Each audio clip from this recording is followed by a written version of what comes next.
নমস্কার বন্ধুরা, আজকে আমি আরেকটি রেসিপি নিয়ে আসলাম। তো কী রেসিপি আজকে দেখাবো তোমাদের সেটা দেখিয়ে দিচ্ছি। আজকে রান্না করব ইলিশ মাছ।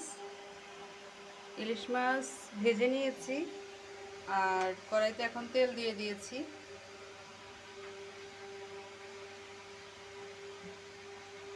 তেলটা গরম হয়ে গেছে, এখন দিব গোটা জিরে, একটু ভেজে নেব। জিরাটা ভাজা হয়ে গেছে, এখানে একটা পেস্ট কেটে রেখেছি, পেস্ট একটু ভেজে নেব।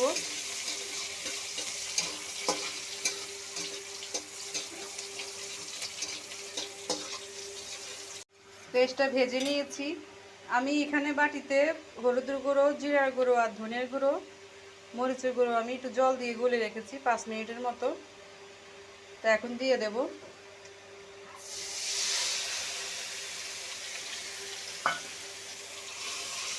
ভালো করে এটা কষিয়ে নেব। দেখো মশলাটা কষানো হয়ে গেছে আর তেলও উপরে উঠে গেছে। আমি আবার আরেকটু জল দেব।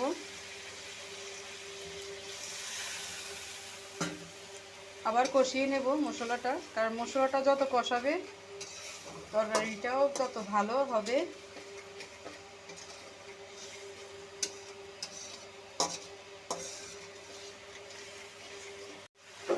কষানো হয়ে গেছে আর এখানে আমি আলু, কচু এভাবে লম্বা করে কেটে চিকন করে সিদ্ধ করে রেখেছি, এটা এখন দিয়ে দেবো।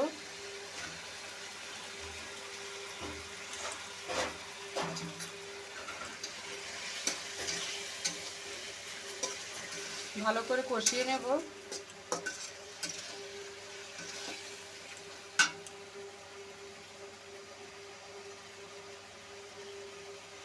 দিয়ে দিচ্ছি লবণ।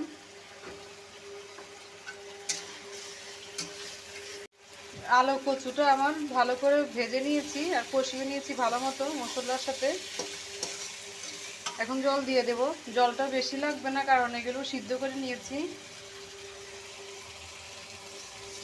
অল্প করে জল দেব।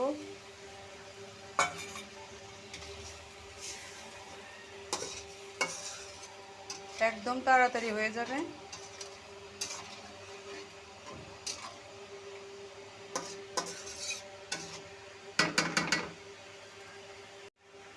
গ্রেভিটা ফুটে গেছে, এখন আমি এই ভাজা মাছগুলো দিয়ে দেব।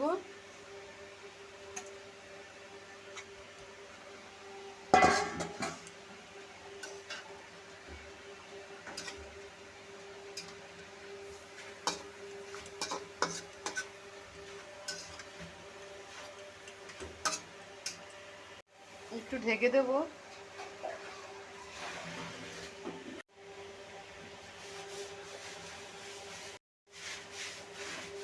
হয়ে গেছে, এখন নামিয়ে ফেলবো।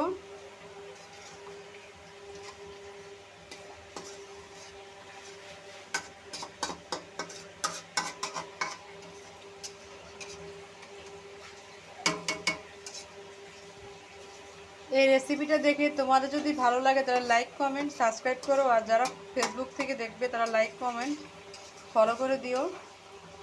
সবাই ভালো থাকো, সুস্থ থাকো। সামনে আরেকটি রেসিপি নিয়ে আসবো।